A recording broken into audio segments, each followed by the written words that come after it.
todos.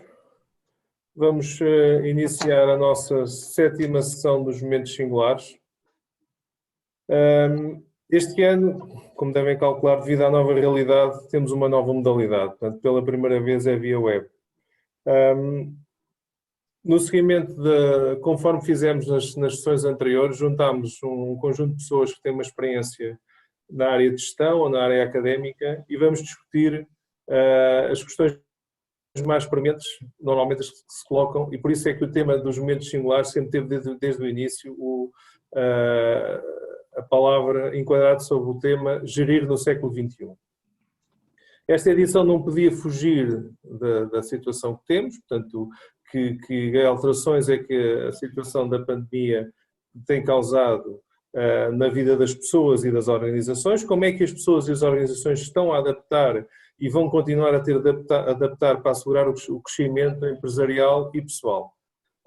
A nossa questão de fundo hoje, na edição dos Momentos Singulares 7, centra-se na adequação ou não dos skills que o ensino e a sociedade dão às pessoas e como é que esses skills se ajustam ou não se ajustam às necessidades que as organizações têm atualmente e vão ter no futuro, fruto da crescente digitalização da economia, chamada Low Touch Economy, e fruto também da distanciação que a nova realidade vai ter, na distanciação física que a nova realidade já está a provocar e vai continuar a provocar, nomeadamente entre as equipas dentro das empresas.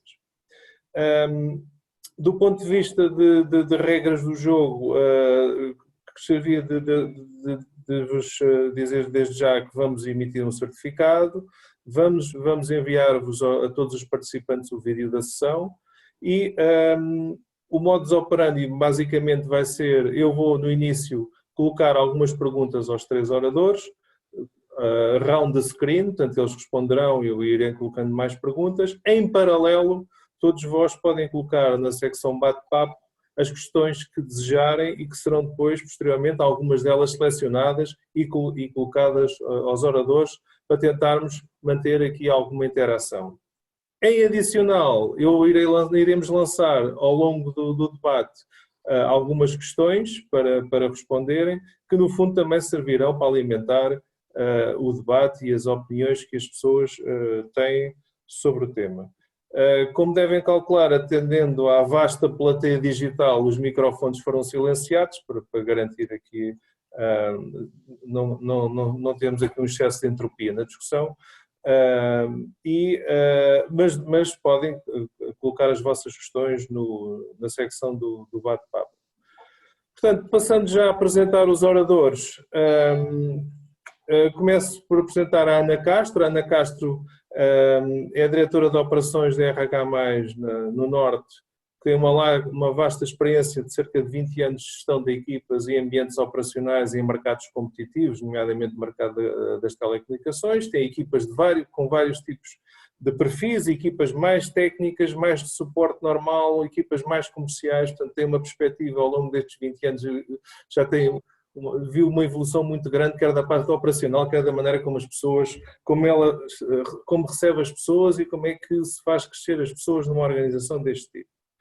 Temos também o Gonçalo Barral, que é diretor-geral da Essilor, que tem um vasto percurso académico, com masters desde o IAD até masters de gestão, também na Kellogg's Business School de Chicago, e tem um vasto percurso empresarial nacional e internacional. Portanto, tem uma experiência muito interessante, pode ser muito interessante para nós ouvirmos, em multinacionais como a Bosch, a Henkel, Refriges, Silent Bliss, etc. Tem neste momento também cargos no board dos Conselhos Gerais da Câmara de Comércio e Indústria e no Luso Francês e na Prevenção Rodoviária Portuguesa. Por último, temos também o José António Porfírio, que é um professor associado da Universidade Aberta, já foi pró-reitor da Universidade Aberta, é consultor das Nações Unidas no programa Train for Trade, foi assessor do Secretário de Estado do Ministério da Agricultura em Portugal, portanto, especialista em estratégia, é coordenador do mestrado em gestão na Universidade Aberta e é responsável por várias disciplinas ligadas à estratégia e globalização de mercados. E também é CEO de uma empresa de consultoria de PMC. Portanto, temos aqui um vasto painel que nos pode dar não só a vida real em termos da organização, mas também a vida académica e em termos de preparação das pessoas para funcionarem nas organizações.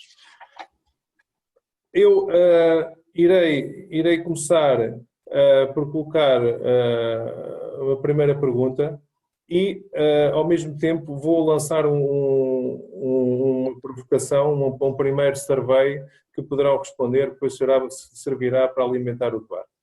Portanto,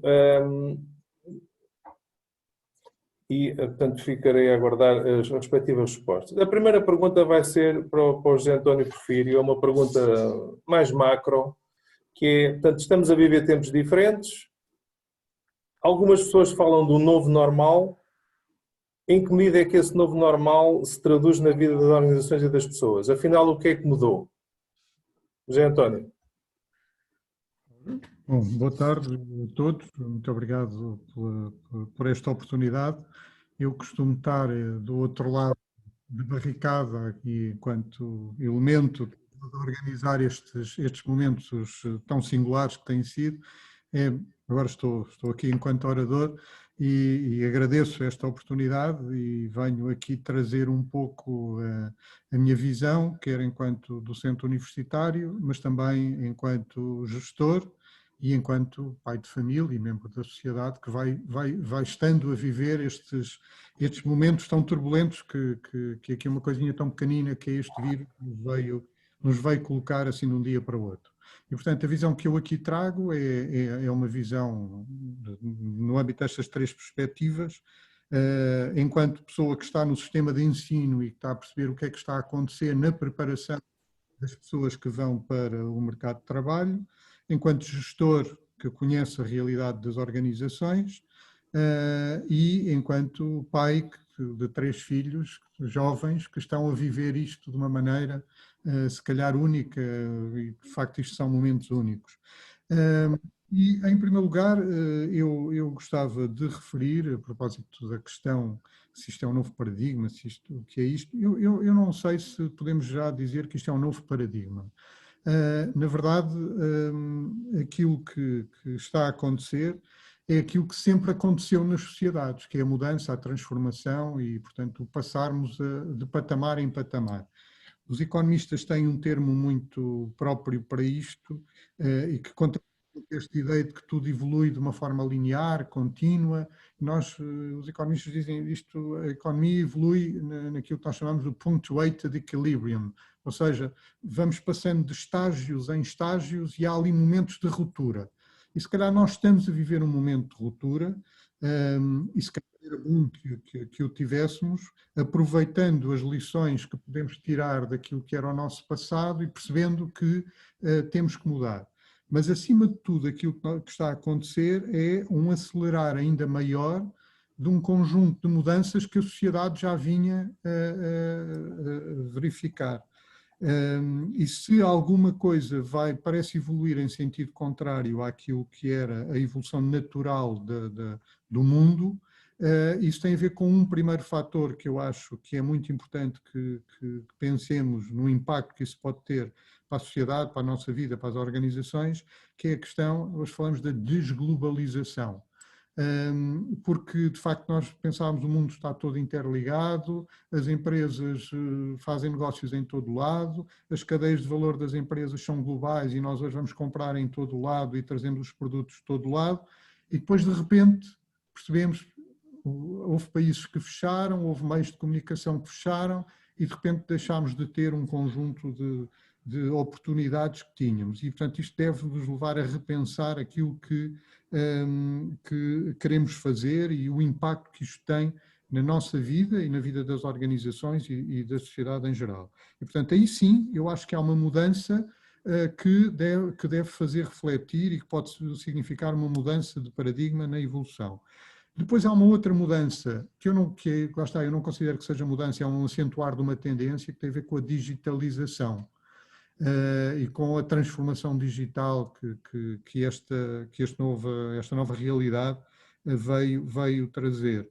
E esta transformação digital acelerada, portanto, de um momento para o outro, todos entramos em teletrabalho, de um momento para o outro as compras online dispararam, todos os problemas que haviam com pagamentos e com aquilo que depois não fica bem, não serve, não sei o que vem, deixou de haver porque a necessidade foi mais imperiosa que todas estas questões e, portanto, isto obrigou, de facto, as empresas a repensar todo o seu modelo de organização, de trabalho e a sua forma de fazer negócios. O que eu acho que é importante e onde eu acho que deveria haver uma mudança de paradigma, mas que sinceramente acho que ainda não está a existir, é o pensarmos todos, de uma forma geral, sociedade, empresas e famílias, que no centro disto tudo e a nossa capacidade de sucesso e de futuro estão as pessoas. E devemos ter muito mais atenção com as pessoas, quer na sociedade, quer nas famílias, quer sobretudo também nas organizações, que é isso que aqui nos interessa. São as pessoas o cerne de toda esta mudança, são as pessoas que são agentes da mudança e ao mesmo tempo são os destinatários desta mudança. E portanto isto sim deveria representar uma alteração de paradigma. Se é uma alteração de paradigma, honestamente eu acho que ainda não chegamos lá. Era bom que fosse, era bom que todos tivéssemos isso incutido, mas eu acho que ainda não chegámos lá. Portanto, estas três linhas eu acho que são cruciais na análise daquilo que vem, daquilo que vai ser o nosso futuro e no cenário que vamos encontrar. Já temos N estudos com inúmeros cenários sobre aquilo que vamos encontrar, mas este cenário decorre nesta lógica da transformação digital. Hoje nós também, economia, estamos a viver uma época que cada vez mais vai ser da low touch economy, em que as pessoas não querem tocar, não querem interagir, distanciamento social, medo de tocar nas coisas quando vamos às compras, quando estamos nos transportes, etc. Isso sim é um mindset diferente, isso sim pode ser uma mudança de paradigma face àquilo que nós tínhamos. Para mim, estas tendências são aquelas que vão marcar e a capacidade de atacar estas tendências é aquilo que vai marcar a nossa capacidade de futuro. Ok, obrigado, José António. Eu, antes de passar ao Gonçalo, colocando-lhe a mesma questão, vou só compartilhar os resultados. Portanto, há 86% das pessoas que diz que sim, que há um novo paradigma. Portanto, não estão de acordo contigo. Há 14%, uns que dizem que não, que é uma evolução natural da sociedade, e outros que dizem que não, que vamos todos voltar ao ponto de início. Então vou passar ao Gonçalo. Gonçalo, o que é que mudou afinal?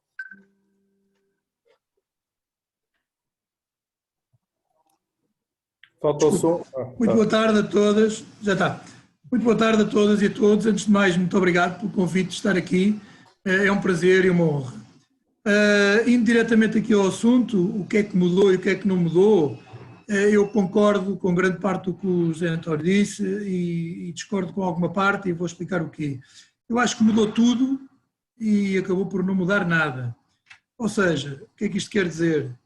Mudou tudo no sentido que, evidentemente e muito obviamente, de um dia para o outro tivemos que adaptar todo o nosso formato de vida, toda a nossa vida, que umas semanas antes estava pré-programada, e este aqui é o ponto, estava pré-programada para ir num sentido, e de repente um vírus desprogramou-nos o plano que nós tínhamos traçado. E como o vírus nos desprogramou, nós não gostamos dele, como é óbvio, e é muito claro e muito humano. A questão é que nós já sabíamos há muito tempo, e todos nós nas nossas empresas, locais de trabalho, universidade, famílias, etc., estamos já há muito tempo a dizer, ou pelo menos a pensar, que a única certeza que temos é a mudança. Mas, calma, queríamos a mudança, por um lado, ao nosso ritmo, e por outro lado, no sentido que nós queríamos. Claro, quando não sai ao nosso ritmo e quando não sai no sentido onde nós queríamos, obviamente que estamos em maus lençóis. Portanto, isto mudou tudo, mas o que é que não mudou nada? Não mudou nada no sentido de que realmente a evolução do mundo não para, a digitalização já existia antes do vírus, o que aconteceu com o vírus foi uma aceleração grande da digitalização e de outras adaptações que tivemos que fazer. A questão do teletrabalho já se falava há muitos anos, mas nunca ninguém quis tomar muita iniciativa, a não ser alguns casos pontuais de empresas que realmente o podiam fazer pela natureza do seu próprio negócio e pela tipologia de colaboradores que tinham. E em último, realmente a complexidade das empresas atingiu um nível tal que quando tivemos que descomplexizar e que simplificar para rapidamente nos adaptarmos a uma nova realidade, que eu não diria que é um novo normal, porque de normal não tem muito, mas que é uma nova realidade, foi muito mais difícil. Portanto, eu diria que este vírus nos vem fazer um back to basics, vem-nos fazer relembrar da origem dos negócios, vem-nos fazer relembrar do que é que queremos das nossas empresas e das nossas pessoas, e eu acho, sinceramente, que veio ajudar-nos a todos, como dizia o José António Porfírio, e muito bem, mas acho que já está a acontecer, a colocar a pessoa no centro do mundo e das organizações. E se nós formos capazes de fazer esta mudança, esta adaptação, como grande parte das empresas está a fazer, a questão de ter mandado as pessoas para casa, é pôr a pessoa no centro, porque estamos a ter que ter cuidado com as pessoas. Temos que investir, se calhar, em mais computadores, maior larguras de banda, etc. Mas, de facto, foi colocar as pessoas no centro. Portanto, eu acho que este paradigma existe, está a existir. O que aconteceu com o vírus foi uma aceleração que, em parte, não foi mal-vinda, porque era necessário, muitas vezes, essa aceleração. Agora, o que aconteceu foi que muitas coisas que nos aconteceram não estávamos à espera e foram feitas de uma forma, passa a expressão, atabalhoada, porque tiveram que ser feitas a correr. E nessa atabalhoada é que é o perigo, porque muitas linhas vermelhas foram cruzadas, mesmo na questão da lei, todos vimos na televisão, etc, etc. Portanto, sabendo colocar-nos no sítio certo, as empresas no sítio certo, famílias, sociedade, e a pôr a pessoa no meio, eu diria que esta mudança que nos aconteceu e que obviamente que não foi agradável para ninguém, que pode contribuir para este paradigma que estávamos a falar de colocar a pessoa no centro das organizações. Ok, obrigado, Gonçalo. Ana, qual foi o que é que mudou afinal do ponto de vista operacional também, do ponto de vista da RH+? Boa tarde, obrigada Paulo também pelo convite para estar aqui. Realmente, e indo um bocadinho por um lado naquilo que o José António disse e por outro lado naquilo que o Gonçalo disse, eu acho que também mudou tudo e não mudou nada. Eu acho que, e baseando-me muito no que é a minha experiência e aqui o call center propriamente dito,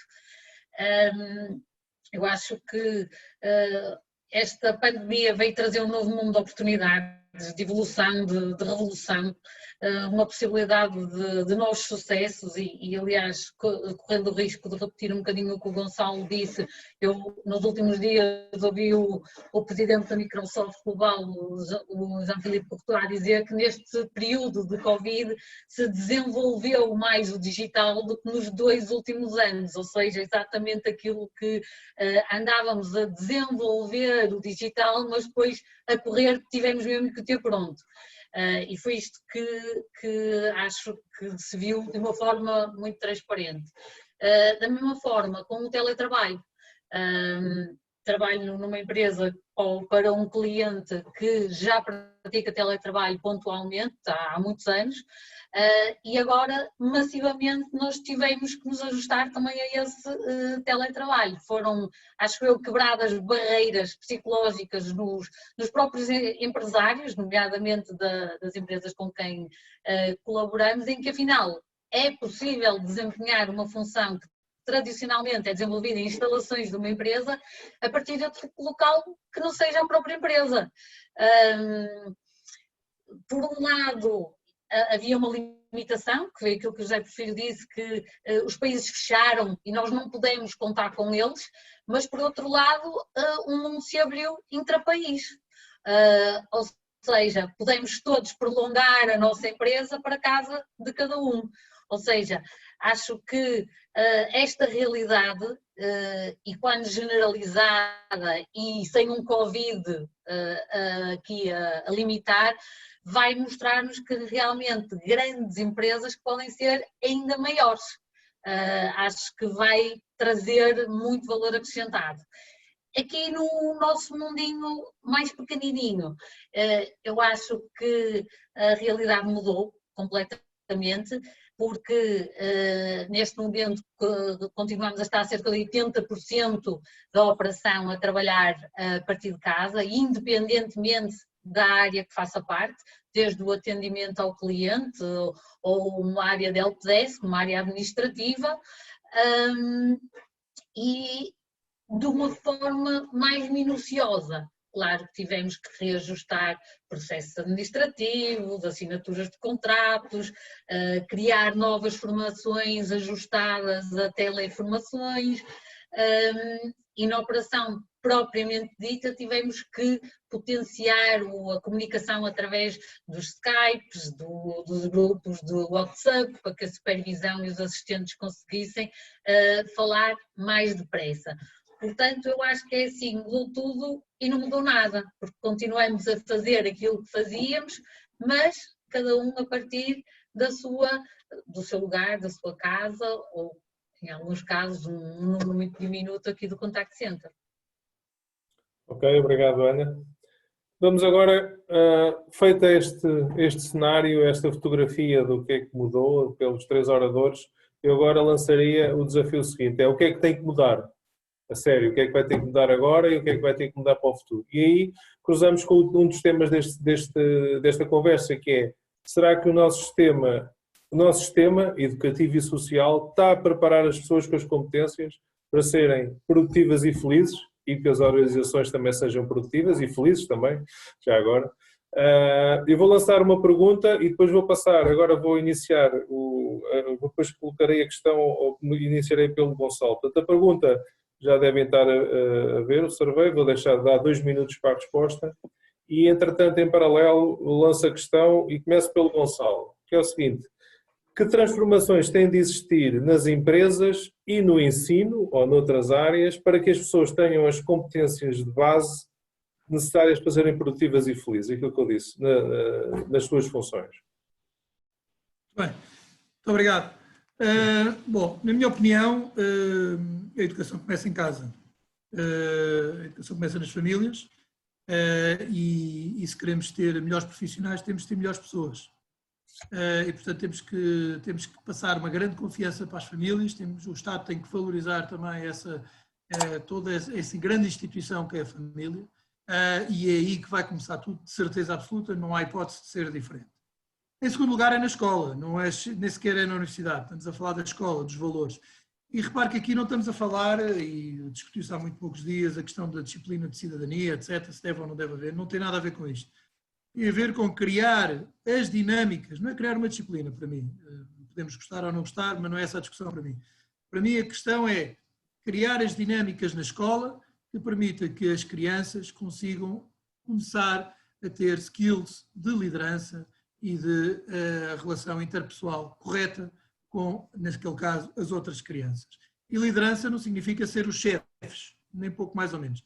Liderança significa saber qual é que é o caminho que querem tomar, mostrar o caminho que querem tomar e, quem quiser, portanto, apoiá-los ou não apoiá-los, das suas famílias nesse caminho. E por último, que é o que aqui realmente se trata, das universidades e das empresas. Bom, vamos dividir isto em 2.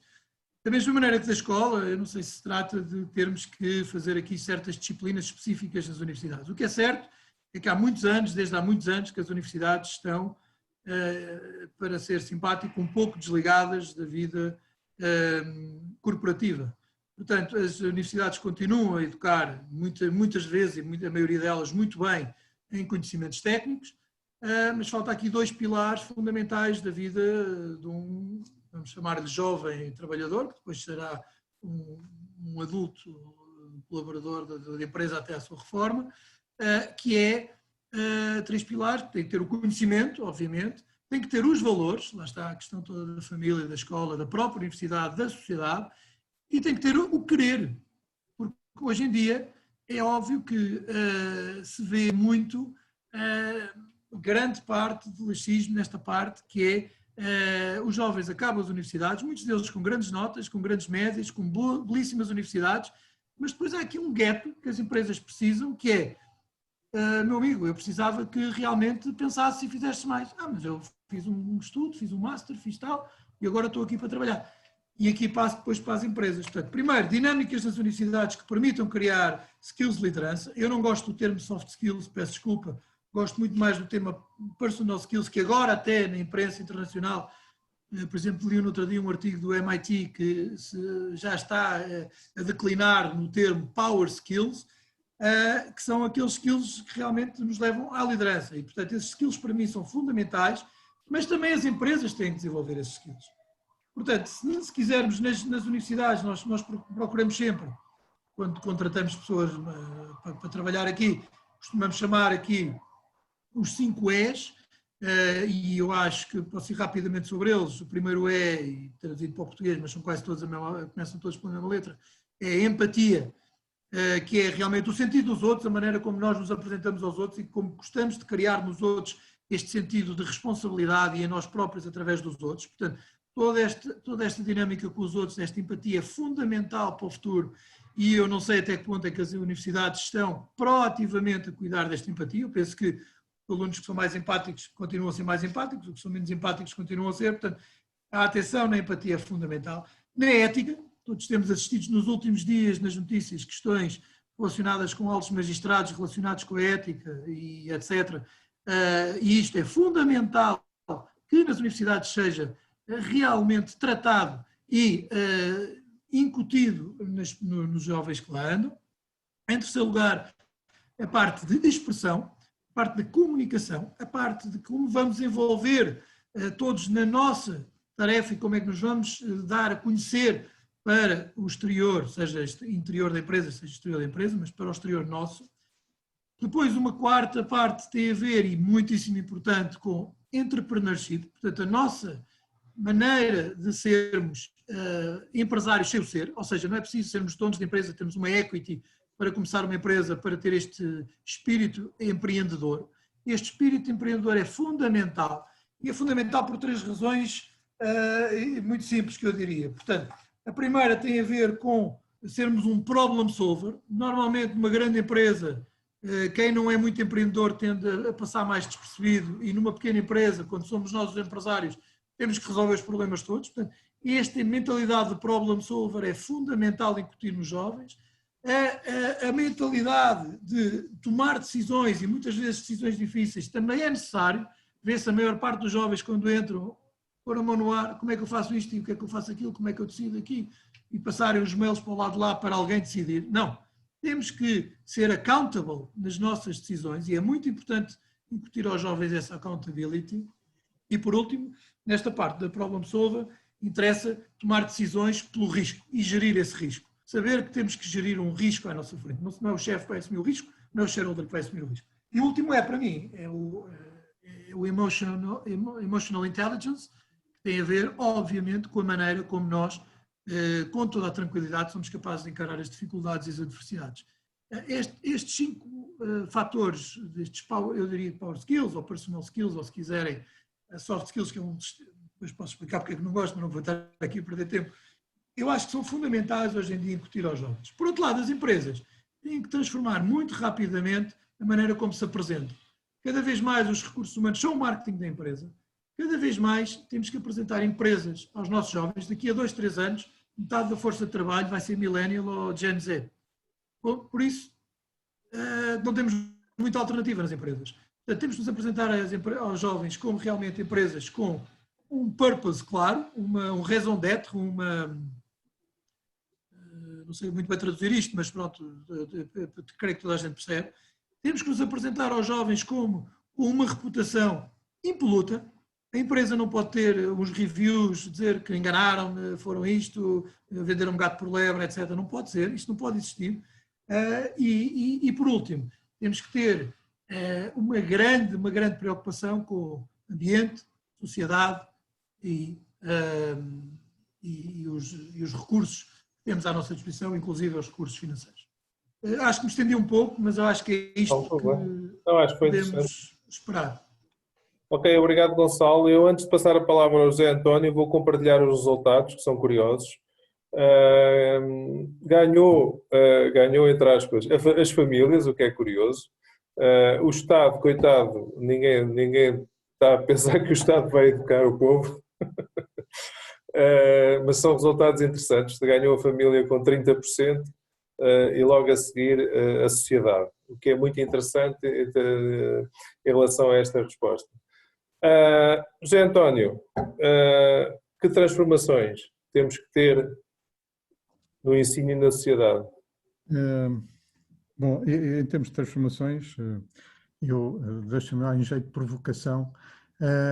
Se temos que mudar tudo e não mudou nada, eu acho que não mudou de paradigma e, portanto, estamos todos de acordo.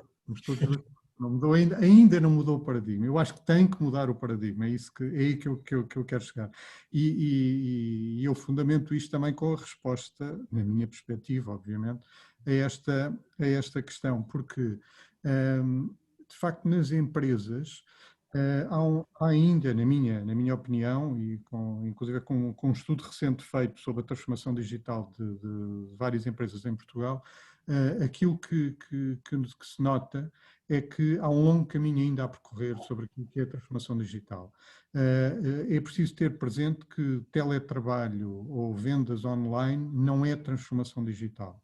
A transformação digital implica, de facto, uma mudança na proposta de valor das organizações, uma forma diferente de estar das organizações no mercado, e isso não radica tanto na tecnologia, mas, volto a dizer, radica mais nas pessoas, na capacidade das pessoas conseguirem mudar a forma de fazer negócios. E aqui concordo plenamente com aquilo que o Gonçalo acabou de dizer, que é fundamental para isso que haja uma alteração na forma a liderança é exercida nas nossas organizações, na forma como a gestão é exercida nas nossas organizações e na forma como, no final, a própria organização se posiciona no mercado e na sociedade. E isso radica naquilo que o Gonçalo dizia do propósito, da razão de ser da organização. Reparem, se as organizações forem geridas pelo propósito, se as equipas tiverem missões claras, o gestor deixa de se sentar tanto no controle daquilo que as equipas fazem e passa a centrar-se mais nos resultados e na motivação da própria equipa. E isso é completamente diferente de se fazer quando estamos num modelo em que as pessoas estão presencialmente, cara a cara, ou quando estão num modelo em que cada um está no seu lugar a desenvolver o seu trabalho em prol de um resultado que se pretende para a organização. E eu acho que ainda os nossos líderes ainda estão muito centrados nas tarefas e no controlo daquilo que as equipas fazem e não tanto no acreditar nas equipas, no fazer com que as equipas se motivem. É claro que há exceções e é claro que há bons exemplos e cada vez, felizmente, há mais exemplos, mas acho que ainda a maioria das nossas organizações, até pela sua natureza, não chegaram aí. Depois, a questão da transformação digital é uma decorrência de tudo isto. Portanto, é fundamental começarmos nas organizações, em termos de gestão, e falando de gestão, por pensar claramente em definir os caminhos da organização, a razão de ser e os objetivos da organização, criar estratégias para atingir estes objetivos e depois gerir liderar pessoas. Aqui tem muito mais a ver com gerir talentos, reter talentos e promover os talentos, dar união às equipas do que propriamente controlar as tarefas que as equipas fazem. Eu acho que eu tenho lido vários estudos a nível internacional sobre a apetência dos gestores para colocar as pessoas em teletrabalho e, de uma forma geral, quando se fala em Portugal, os gestores em Portugal não gostam de colocar as pessoas em teletrabalho. Eu acho que isso tem a ver ainda com uma fase anterior da gestão em que muitos de nossos gestores estão. E a culpa, eu acho que não é propriamente dos gestores, e aqui desculpem, eu falo talvez com algum conhecimento de causa, a culpa ainda é do nosso sistema de ensino. E a culpa é da nossa sociedade, porque ainda é uma sociedade em que muitas vezes nas famílias as crianças são desresponsabilizadas, os valores não são incutidos nas crianças como deveriam ser. Depois as escolas não têm esta capacidade de reforçar aquilo que supostamente as famílias já deveriam ter feito e quando chegam às universidades, de facto, os jovens andam um pouco perdidos relativamente a isto. Nas universidades o que é que encontram? Encontram um conjunto de professores, na maioria das vezes, que não estão capacitados para fazer face a esta nova realidade e estas novas tendências. A maior parte dos professores, e os estudos recentes também sobre a idade dos professores e a situação dos professores nos diferentes países, em Portugal uma grande parte dos professores está à beira da reforma, nos diferentes níveis de ensino. Portanto, estas pessoas que são migrantes digitais, na sua grande maioria, estão a ensinar nativos digitais e a dar competências aos nativos digitais. E aqui reside um outro aspecto que o Gonçalo falava e que eu gostaria de reforçar, que eu acho que é crítico. Há uma diferença entre de ter o conhecimento, ter competências e saber usar este conhecimento, estas competências, esta inteligência emocional, como o Gonçalo lhe chamava, e esta capacidade de resiliência e de fazer face a desafios. E isso, no sistema de ensino, o sistema de ensino pode ajudar a isso, porque se os métodos de ensino forem ajustados àquilo que são as necessidades do dia-a-dia e da nossa atualidade, eles vão dar resposta a isso. Nós precisamos de forma de ensinar os nossos alunos, os nossos jovens, muito mais nesta lógica que o Gonçalo referia muito bem, de resolver problemas, de ter pensamento crítico sobre as questões, de tomar decisões, de pôr as pessoas a trabalhar em equipa. E isso obriga, aí sim, um novo paradigma em termos do modelo de ensino e na forma de fazer ensino. E as universidades, eu aqui falo pelas universidades, também conheço por dentro, que têm naturalmente, historicamente, esta obrigação e esta missão de criar o futuro e de ajudar a preparar as pessoas para o futuro, eu, na minha opinião, acho que ainda não o conseguiram fazer. Nós, não é por acaso, não sei se vocês já uma vez refletiram sobre isso, que nós temos tantos jovens com déficit de atenção e hiperatividade. Porque, de facto, os jovens hoje estão num outro modelo, num outro ritmo. Esta história das redes sociais e da internet e o acesso à informação rápido faz com que os jovens tenham outra forma de abordar os problemas e de estar no mundo que os professores que os ensinam, muitos deles ainda não chegaram lá. E têm outra filosofia, outro modo de estar. E, portanto, só quando nós tivermos esta capacidade dos professores se ajustarem a esta realidade é que o sistema de ensino estará devidamente preparado para dar resposta a estas necessidades e para termos jovens a entrar no mercado de trabalho com todas estas capacidades. Não havendo isto, portanto, as famílias que têm esta missão crítica, não tendo esta capacidade, a escola, no sentido lato, não tendo esta capacidade, acaba por restar muitas vezes às empresas receberem os jovens e ter que os formar e ter que lhes dar estas competências. E obviamente isto para as organizações empresariais isto é importante, é crítico, mas é também uma perda de tempo, porque não é essa a missão das organizações. A missão das organizações é outra. E, portanto, havendo este desajuste, chamemos-lhe assim, entre aquilo que são as necessidades e aquilo que é a capacidade de oferta, temos aqui um problema que faz com que as coisas possam não correr bem. Também a nível da gestão, e por isso eu costumo falar sempre desta realidade, é comum nós falarmos que os trabalhadores portugueses, quando vão para uma empresa noutro país, são normalmente os trabalhadores mais produtivos. Mas cá a nossa produtividade anda sempre, desculpem a expressão, nas ruas da amargura. Isto tem a ver não com a capacidade dos trabalhadores, mas com a forma, por um lado, como eles foram preparados e com a forma como as organizações estão organizadas.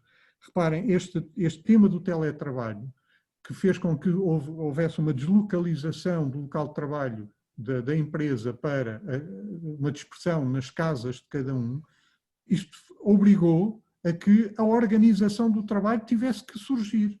E onde ele não estava organizado, isto obviamente não vai funcionar.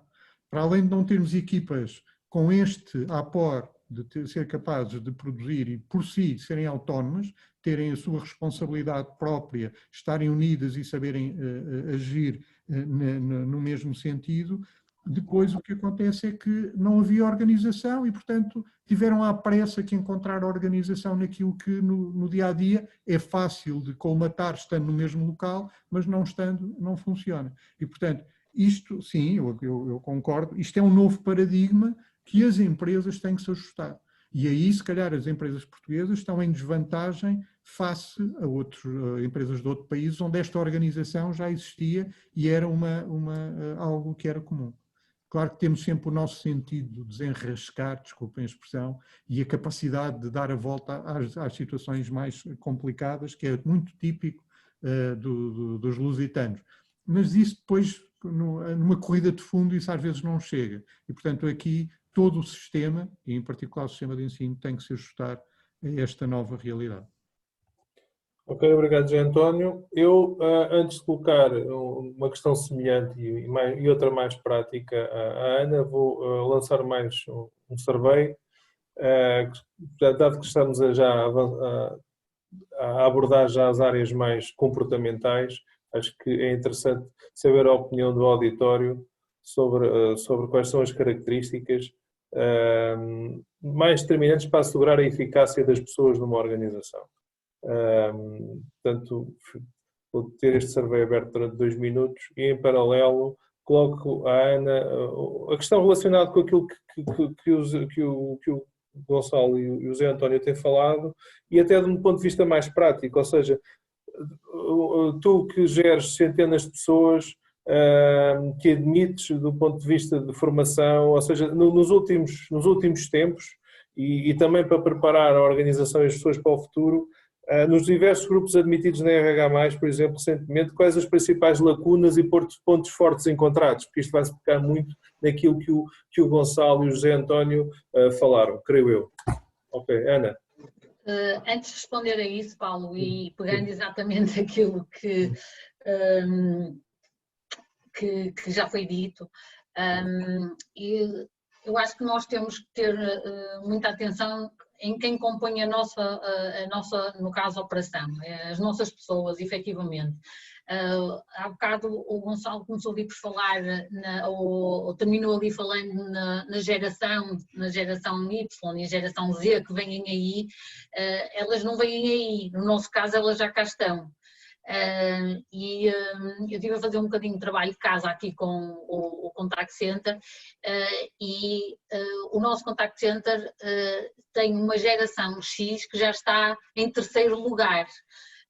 Mas não deixa de ser uma quantidade de colaboradores muito relevante para aquilo que é feito no Contact Center. Assim, eu acho que, em termos muito operacionais e do ponto de vista empresarial, a força de trabalho aqui nas nossas empresas, isto de uma forma geral em Portugal, julgo eu, mas aqui no call center acontece, ainda está muito assente numa geração X, ou seja, vamos ter também que os trabalhar, vamos ter que investir nas empresas como sendo centros de aprendizagem, com possibilidades de upskilling, de reskilling, porque temos que desenvolver os skills certos para trazer ganhos também para todos e para eles também, que acabam por ser muito ainda os pilares desta nossa operação. Paralelamente a estes centros de aprendizagem que podemos construir, acho que temos que acompanhar as pessoas em si ao nível não só do physical health, mas também do mental health, porque acho que temos de estar atentos às questões de os mindfulness, quem sabe a nutrição até das próprias pessoas, que hoje temos visto aqui e vemos aqui muito no Contact Center, muitas pessoas com uma nutrição muito descuidada. Se calhar temos que olhar um bocadinho mais para a personalidade das próprias pessoas. Olhar para as gerações Y e Z, que tem um peso enorme, posso dizer-te que a geração Y no nosso Contact Center já está acima das 500 pessoas e em 850, portanto é muito relevante. Tem interesses completamente diferentes em termos de vida pessoal e profissional, face às anteriores gerações. E realmente acho que eles estão um pouco perdidos entre o que é este ensino, que tem um modelo já milenar, e um emprego que é completamente tecnológico, cada vez mais digital, e a nossa dificuldade está em ter que fazermos algo que possa abranger toda a equipa e permitir que a felicidade com que se trabalha, não é? E com que se vive seja comum. E como dizia o José Filho logo no início, tudo o que fizermos tem que ter repercussões não só ao nível pessoal, mas social e na vida das próprias famílias. Acho eu que as coisas, isto numa opinião muito geral. Relativamente àquilo que estavas a questionar e do recrutamento, nestes grupos que temos e que admitimos durante, e continuamos a fazê-lo, desde março e abril não fizemos recrutamento, mas desde maio que continuamos a fazer recrutamento. Aquilo que notamos em termos de candidatos propriamente dito, em termos de conhecimentos, não há diferenças em termos de conhecimentos técnicos, na capacidade de aceder às aplicações, a partir de casa, tudo é fácil, tem-se um computador, tem-se uma internet e depois com a formação que foi dada também remotamente, o aceder às aplicações e tudo isso, tudo correu muito bem. As dificuldades também que se sentiam também são as que se sentem na mesma, que é, por exemplo, explicar uma fatura a um cliente, que já vai mais para o lado da matemática, que continua a ser um pouco o busilis da questão. Uma novidade que começou já no final do ano e se acentuou, tem a ver um pouco com a integração também de um grupo relevante que fala português do Brasil. Um grupo que realmente, o próprio Brasil é um país enorme e como tal com as suas diferenças culturais e de hábitos, ou seja, ainda que nos vai desafiar mais na gestão do call center. Iniciamos o ano e os primeiros meses realmente com grupos praticamente a falar brasileiro. Depois, com o crescer da pandemia, fomos vendo que provavelmente pelo desemprego e muita gente ter ficado sem o seu trabalho, aumentámos o número de portugueses nos grupos de recrutamento e seleção e neste momento já estamos outra vez a recrutar um número, já temos grupos, por exemplo, quase só a falar o português brasileiro. Reparamos que nestes grupos de portugueses que fomos recrutando durante estes meses, o seu intuito não é ficar muito tempo, é passageiro, porque estão à espera que o seu antigo emprego ou um novo emprego muito similar apareça para que eles possam retomar a sua vida. Acho que são as grandes diferenças. De resto, atualmente, os conhecimentos informáticos, o falar inglês, é tudo muito já, o próprio vocabulário utilizado por estas gerações mais novas, pronto, já existia e continua a existir de uma forma muito, muito vincada, sem grandes diferenças. Ok, obrigado, Ana. Eu vou compartilhar os resultados do último survey, que também são curiosos. Portanto,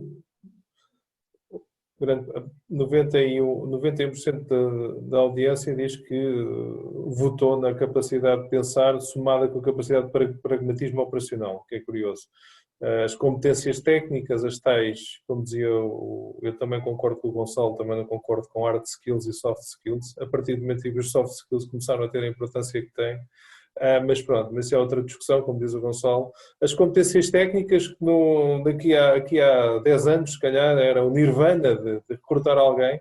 Reparem, curiosamente, também a própria audiência acha que é óbvio que tem o seu interesse, não? Há certas funções que são muito técnicas, mas já não têm o peso, não devem ter o peso para preparar uma pessoa para se integrar e trabalhar em equipa e trabalhar no futuro nas organizações, que é curioso. Eu aproveito, estamos quase a chegar à parte de perguntas e respostas, portanto aproveito para pedir a todos os participantes, a todo o auditório para colocarem as suas perguntas no bate-papo, para depois encaminharmos para os oradores. Eu vou continuar aqui com uma questão ao Gonçalo. Do ponto de vista prático, houve alguma alteração nos métodos de seleção e recrutamento para começar a escolher as pessoas no âmbito que tenham os tais 5 E's que falaste há bocado? Do ponto de vista prático, foi uma evolução. Ou seja, não houve um dia que nós acordámos de manhã e dissemos, a partir de agora vamos pôr isto nos nossos requests quando recrutarmos alguém. Isto tem sido uma evolução. Mas o curioso é que não estou a falar só de recrutamento externo, estamos a falar mesmo de promoção interna, estamos a falar de evolução de carreira, estamos a falar mesmo em termos de transferências de outros países para cá e de cá para lá também. Portanto, isto foi tudo uma evolução quase que natural dos últimos anos, em que se moveu ao mesmo tempo que se foi movendo, e quem está no nosso mercado sabe, enfim, que uma das coisas que fazemos ponto de honra é manifestar qual a nossa missão. A missão da Essilor é melhorar vidas, melhorando a visão das pessoas, e temos um departamento de saúde visual orientado para isto e outro pequeno departamento de filantropia também orientado para realmente ir à sociedade e tentar fazer o give back, as much as possible, claro, com a sociedade neste sentido. Por exemplo, em termos de screenings visuais, de rastreios, fazemos mais de 20 mil rastreios por ano, obviamente que gratuitos e sem nenhum tipo de... as pessoas depois pensam, pois, mas depois vais encadear isso com a ótica... Não. Fazemos rastreios à população gratuitos, onde o que entregamos é um cartão onde se diz está tudo bem em princípio, ou se detectarmos alguma coisa neste sentido assim ou assim, consulte o seu especialista. E, portanto, a pessoa depois vai livremente ao seu especialista, se quiser ou não, mas com isto apanham-se grandes questões no âmbito da saúde visual.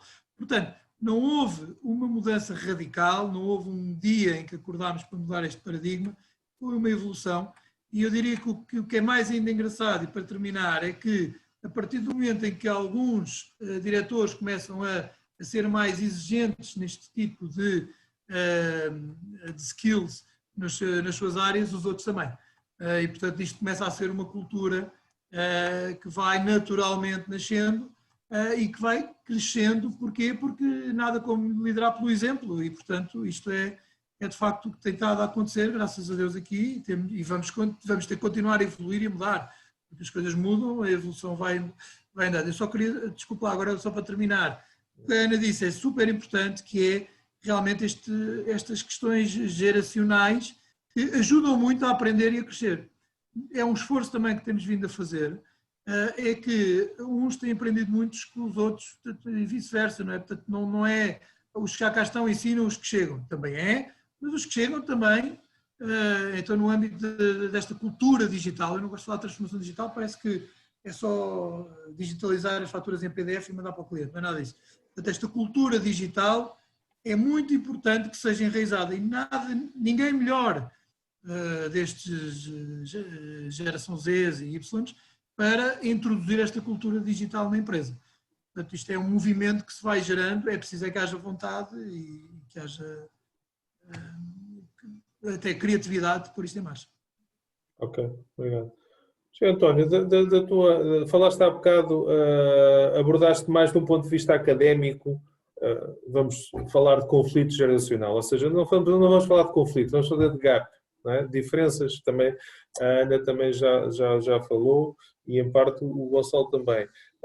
Tu, na análise que tens feito, já falaste isso do ponto de vista académico, mas também da consultoria que tens feito e análise de empresas, tens notado que há esse gap geracional está a prejudicar o salto em frente das empresas e da sociedade?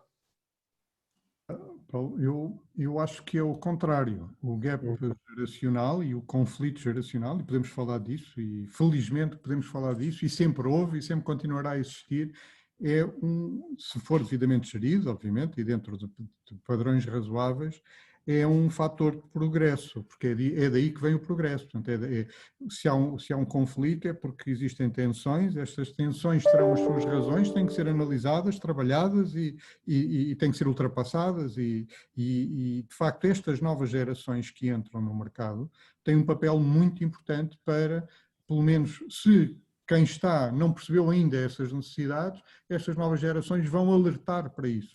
E o que é importante é que quem está, os incumbentes, que já tenham essa capacidade de se adaptar e de dar resposta devida. Portanto, isso é essencial. Agora, adaptar e dar resposta devida é, de facto, mudar, é transformar, é operar em diferentes modalidades. E isso, como eu dizia há pouco, no caso, por exemplo, do ensino, não é ensinar pelo Moodle, não é fazer videoaulas, é ter métodos pedagógicos e um modelo pedagógico que se ajuste a estas necessidades que ainda há bocado falávamos, ensinar com base em casos, com base em realidades, com base em estimular a capacidade de pensar criticamente os problemas, levar-os a decidir, pô-los a trabalhar em conjunto. Portanto, isto é toda uma metodologia que esta tensão e estes conflitos intergeracionais obrigam a um desenvolvimento. Eu acho que as universidades, se não têm esta capacidade de se adaptar a estas tensões, provavelmente vão tender a morrer. E nós temos iniciativas, ainda há pouco a Google começou a certificar conhecimentos e competências a todo um conjunto de pessoas que decidiram investir na Google para desenvolver as suas competências. A Google já tem pelo menos 50 empresas, grandes empresas norte-americanas e com presença a nível internacional, que seguiram essas tendências, e isto não acontece por acaso, acontece porque, de facto, se verifica que o sistema instituído não está a dar resposta àquilo que as organizações precisam. E, portanto, é preciso esta adaptação, esta capacidade de trabalhar de forma diferente. E, nesse sentido, o conflito intergeracional é um alerta para perceber o que é que está a acontecer, não é? E o que é que temos que fazer para ir por aí. Eu acho que o segredo é aproveitar o melhor de todas as gerações, não é? Claro. Não entrar em processos negativos, mas em processos construtivos de junção, como se na matemática moderna, a junção de conjuntos. Exatamente. Acho que é o que temos que aproveitar melhor. Eu vou fazer uma questão, a mesma questão à Ana e ao Gonçalo, uma questão muito prática. Fruto desta aceleração de mudança, dentro das vossas, dentro da RH+, e da Essilor, quem é que acham que se adaptou melhor às mudanças? Foi a equipa de gestão ou os colaboradores? Não há uma sem outra, Paulo. Não há uma... Se a gestão se adapta muito bem, mas os colaboradores não funcionaram, é porque a gestão não se adaptou. E os colaboradores se adaptaram sem que a gestão fizesse alguma coisa, então a gestão não está cá a fazer nada. Pronto, portanto, é assim, aquilo que eu acho é que há ajustes e reajustes constantes que foram surgindo no dia a dia, primeiro e logo no início com uma enorme boa vontade de todos irmos para casa, e então toda a gente esteve alinhada para que em 3 dias pudéssemos ir. Depois a seguir veio a preocupação de não perder os seus ganhos, não é? Até porque as caras notadas, muitas delas ficaram sem emprego, portanto a manutenção e a adaptação tinha que continuar e tínhamos que continuar a atender, a ganhar os prémios que é devido, para que realmente pudessem ainda fazer mais. Correu bem com uns, muito bem com outros, e correu mal com uns e muito mal com outros, porque isto é assim em todo lado. Portanto, agora, não podíamos uns estar bem adaptados para outros não estarem. Acho que realmente aí foi um trabalho de uma grande equipa que funcionou muito bem.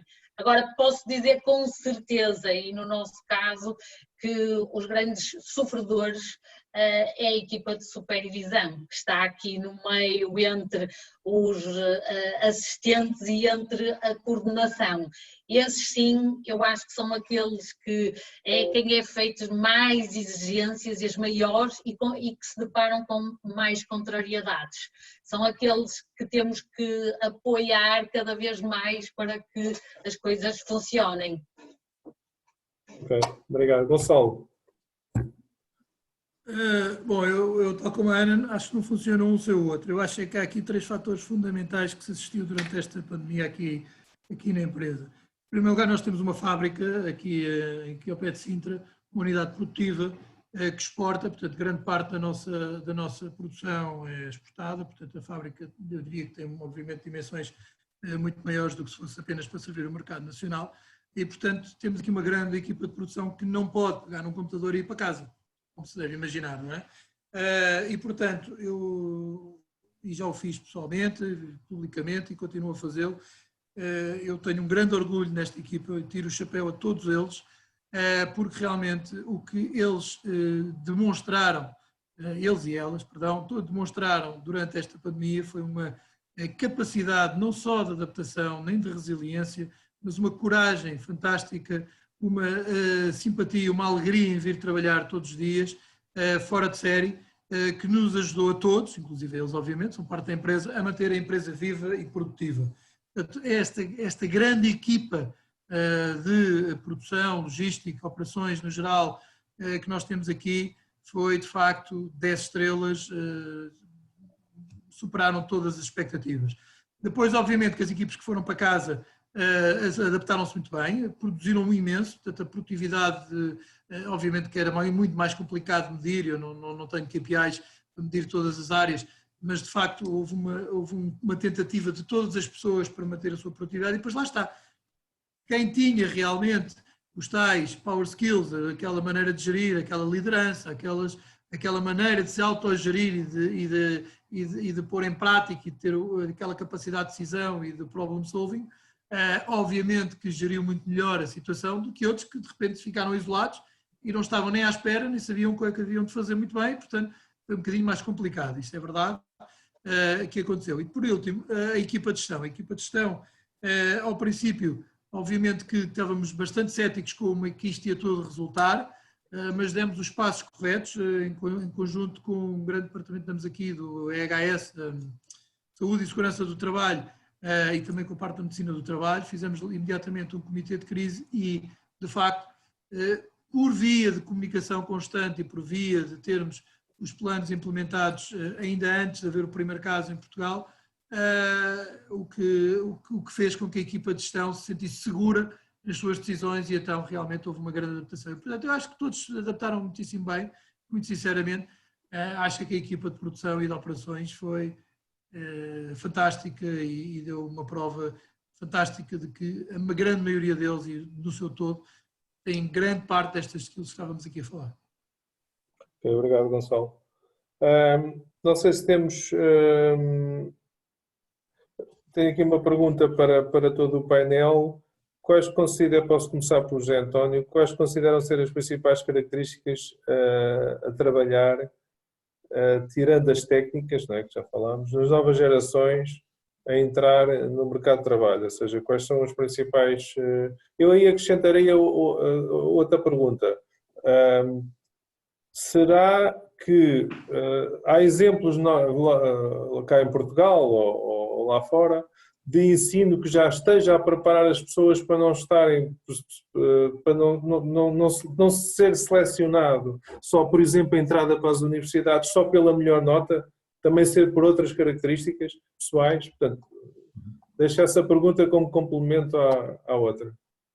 Eu começo por aí, Paulo, porque de facto está demonstrado que entre alguém que tem fortes competências técnicas e outro alguém que tem um maior nível de inteligência, em sentido lato, é mais produtivo, é mais valioso para a organização aquele que tem mais inteligência, porque aquele que tem inteligência consegue ir adquirir as competências técnicas, mas quem tem competências técnicas e falta-lhe esta inteligência, esta empatia, capacidade de relacionamento, de auto-organização, de se autodisciplina, não tem esta capacidade de evoluir.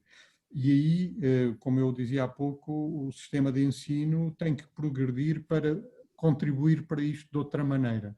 Até aqui não tem conseguido responder a isto. E, portanto, referindo aquilo a questão das características, eu acho que já falámos aqui, mas autodisciplina e auto-organização no sentido de saber o que fazer, quando fazer e, portanto, planear a sua atividade, que é uma coisa que, para os latinos em geral, e para os povos do sul da Europa também em geral, é mais complicado muitas vezes. Tem outras características que muitas vezes compensam estas, mas estas aqui normalmente falham. E depois, como também já falámos aqui, esta inteligência emocional, no sentido de saber gerir os conflitos, é olhar aos problemas isolando as emoções e tentando contribuir para soluções, trabalhando em equipa, sendo humildes, percebendo que sozinhos não vão a lado nenhum e que precisam de facto de uma equipa para chegar mais longe. Isso são características que eu acho que são críticas nos dias que correm. E acho que aqui os nossos jovens, as gerações mais recentes, têm uma vantagem relativamente às gerações, às outras gerações, mas precisam de ser trabalhados. É muito mais fácil às gerações mais recentes trabalhar com um sentido de missão, com um sentido de propósito, mas depois é preciso que eles sintam, porque é preciso coerência no meio disto tudo. Eles têm este feeling, mas se a organização não vive isto não vai correr bem. E, portanto, é preciso coerência entre aquilo que cada um dos colaboradores sente e aquilo que se vive efetivamente na organização. E aí os gestores são críticos. Naquela relação do conflito de gestores-colaboradores, eu gostaria de olhar às organizações com esta ideia que todos os colaboradores são também gestores, porque gerem uma parte, têm um contributo para a missão geral da organização. E aqui eu acho que é aqui que eu acho que está o cerne e a solução para conseguirmos evoluir. Ok. Gonçalo, numa conversa prévia que tivemos preparação para o webinar, tínhamos falado até que já havia um ensino universitário que fazia a admissão também pelas características pessoais, que é o 42, não é? O 42 não é ensino universitário, é uma escola que apareceu recentemente em Portugal, é interessantíssimo. Eu acho que não é universitário, é técnico, eu diria que seria o equivalente a técnico ou profissional, mas que realmente tem a ver com o tipo de alunos que lhes aparece à frente.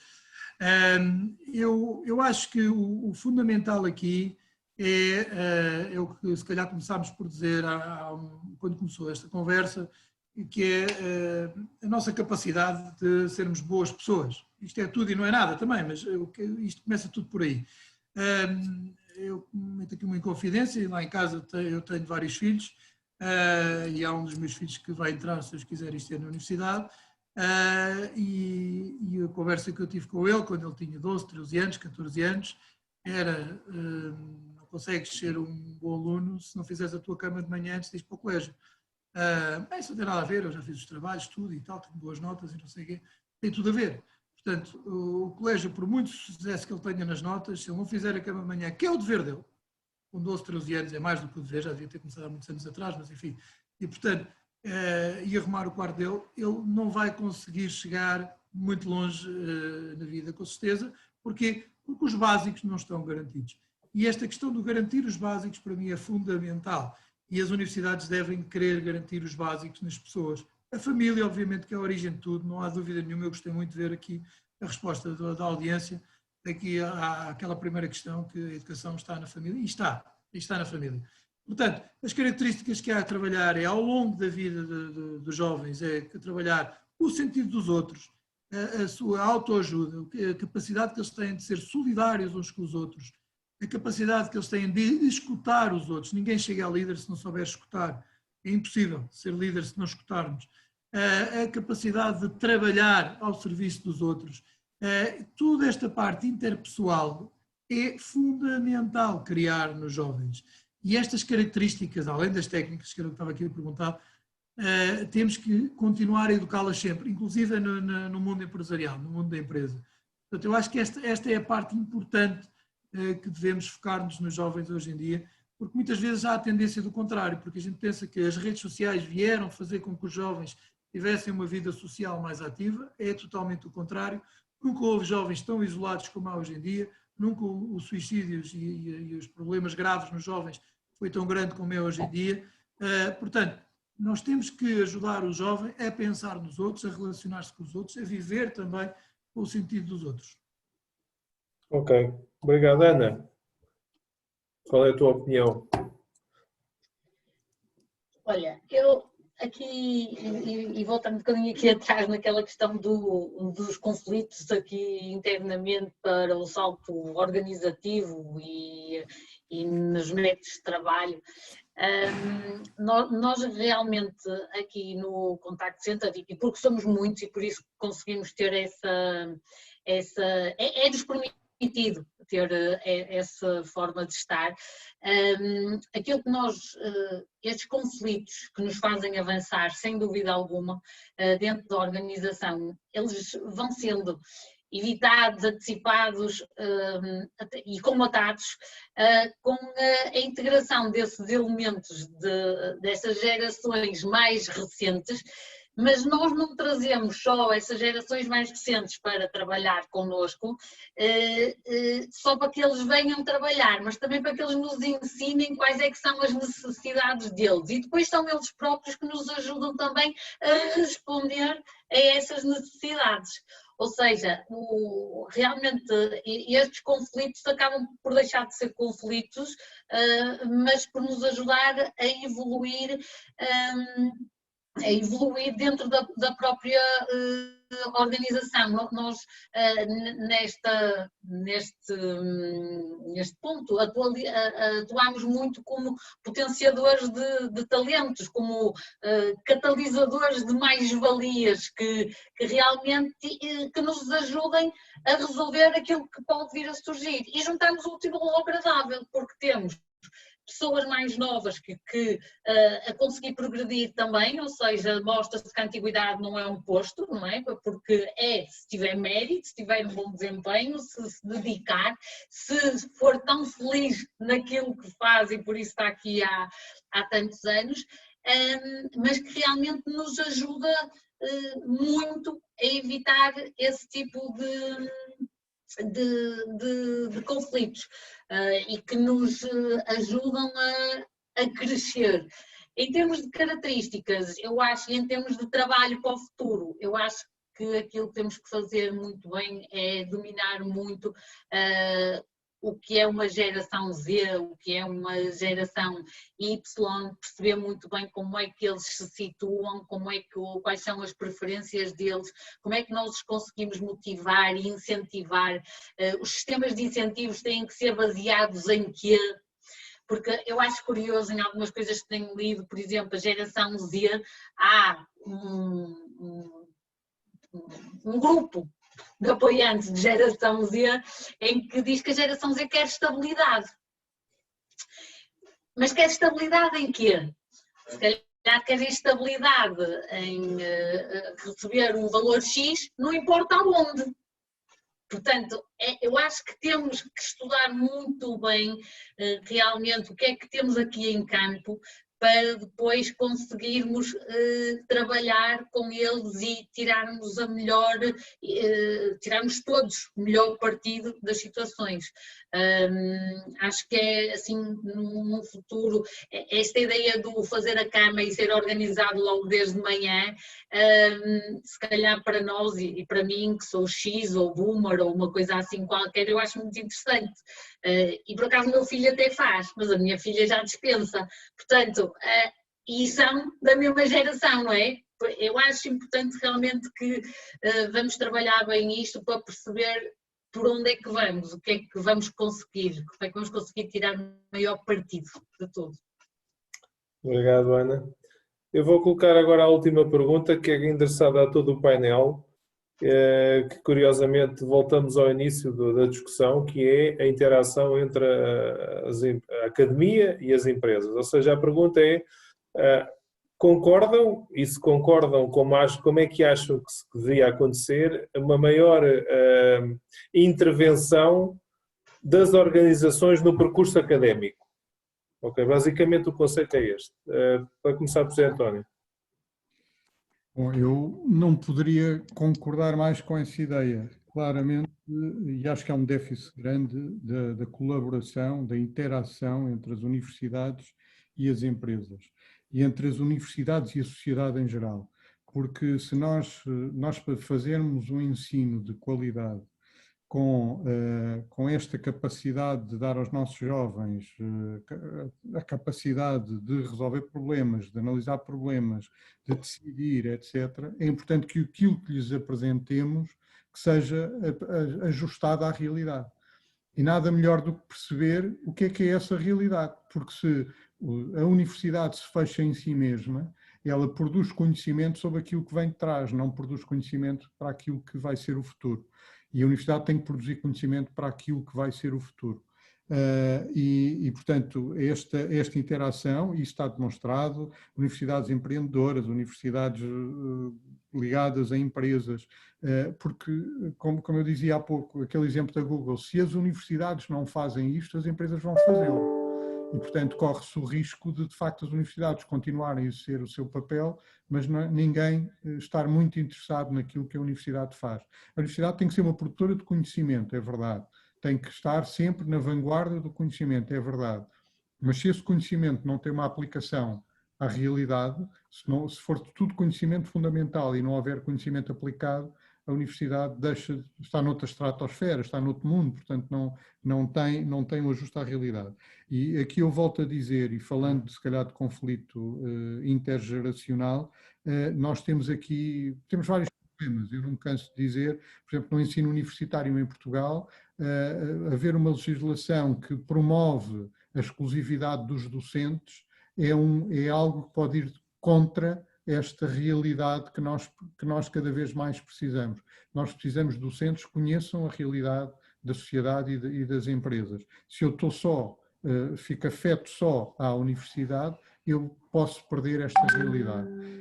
E, portanto, aqui é importante que cada vez mais se promova isto. Depois há também, e não vale a pena escamotear a questão, em termos do corpo académico e o facto de haver muitos professores já à beira da reforma, já não se estão para chatear, desculpem o termo, porque é que eu me vou agora estar a mudar aquilo que eu sempre fiz porque a realidade está a pedir? Eu continuo porque eu tenho até toda a minha carreira já garantida, não vou sair deste comodismo,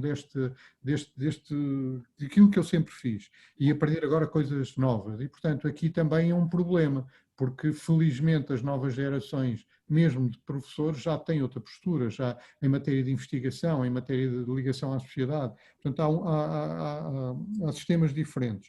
E depois aqui, desculpem, vou puxar um bocadinho a brasa à minha sardinha, como se costuma dizer, eu acho que a Universidade Aberta, apesar de tudo, já está um passo à frente nisto, porque aquilo que nós fazemos, a modalidade de ensino que nós fazemos, e eu conheço bem o mestrado em gestão, que coordeno já há muitos anos, nós de facto temos esta capacidade de chegar às empresas, de pôr os alunos a trabalhar com as empresas e de dar estas competências aos nossos alunos, porque no ensino online o professor não é alguém que chega e debita a matéria, aliás nem faz sentido fazermos isso, é alguém que lança desafios, que acompanha as equipas na gestão dos desafios, que põe os alunos a trabalhar para resolver esses desafios entre eles e que vai apenas dirimindo alguns conflitos que podem ir surgindo e orientando as discussões. E, portanto, este, na minha perspectiva, vai ser o ensino do futuro.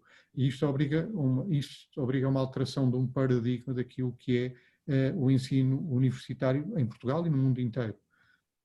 É esta a minha opinião. Portanto, acho que cada vez mais é importante, respondendo concretamente à questão, esta interação, porque é daqui que vem tudo o resto. É daqui que vem o desenvolvimento da sociedade. Ok, sim, António. Gonçalo. Eu concordo 100% com. Ou seja, se concordamos que as organizações deviam intervir mais durante o percurso académico, concordamos, eu concordo. Agora, a questão para mim é que não devemos reduzir o percurso académico àqueles anos da licenciatura / mestrado e possível doutoramento. Eu acho que a universidade, e se calhar falo aqui por duas realidades que conheço bem, quer das business schools, quer das universidades que têm cursos que têm mais a ver com o meu negócio, por exemplo, os cursos de optometria que são ministrados quer na Universidade do Beira Interior, quer no ISEC aqui em Lisboa, quer na Universidade do Minho, que há 3 sítios em Portugal onde são ministrados, nós temos protocolos com eles para realmente não só acompanhar a vida de alguns estudantes, mas uma coisa também importante que é para que eles possam acompanhar a vida dos nossos profissionais. Ou seja, nós não queremos que os estudantes acabem o curso e venham para aqui, por muito que a gente os tenha acompanhado bem, queremos também que os nossos profissionais continuem a evoluir no campo académico. E, portanto, temos estes protocolos, temos esta aproximação às universidades e também das business schools para facilitar essa evolução. Portanto, eu acho que a vida da universidade e da empresa tem que estar cada vez mais unida, é verdade. Acho que as universidades, se calhar as business schools há uns anos aprenderam que o executive education é uma boa fonte de rendimento, então especializaram-se muito na executive education e muitas delas muitíssimo bem. E temos as grandes universidades do mundo também, não estou a falar só cá em Portugal, Harvard, Oxford, MIT, Berkeley. A questão está é que nós muitas vezes pensamos que a empresa deve estar na vida da universidade apenas nas licenciaturas / mestrados e para mim não é assim. Nós devemos ter um acompanhamento e um entendimento com as universidades da parte da vista da empresa e se calhar aqui meia culpa também no âmbito das empresas, que diz que realmente muitas vezes nos esquecemos dessa aproximação, fazemos muitas aproximações a outros stakeholders da sociedade, mas sem dúvida nenhuma que a resposta a esta pergunta para mim é sim, mas não apenas no que estamos a falar de licenciaturas e mestrados, sempre ao longo da vida, quer das universidades, quer das empresas. Ok, obrigado, Gonçalo. Ana, queres acrescentar alguma coisa sobre este tema? Acho que a nossa realidade é um bocadinho diferente em termos do trabalho e da formação que se pratica, obviamente. Acho que é óbvio que é muito importante que o tecido empresarial e o ensino estejam intimamente ligados. Curiosamente também ouvi falar nesta questão do projeto 42 de Lisboa, do Pedro Santa Clara, estes dias e pronto, que diz que realmente nos próximos 10 anos vamos evoluir mais do que nos milhares que já passaram. Portanto, vamos lá ver. Vamos facilitar os processos de seleção e recrutamento. É só jovens preparados. Ok, eu acabo aqui. Obrigado à Ana, ao Gonçalo e ao José António. Obrigado também ao auditório por terem tido a paciência de nos ouvir. Espero que tenha sido enriquecedor esta hora e meia. E boa tarde a todos. Obrigada, Paulo.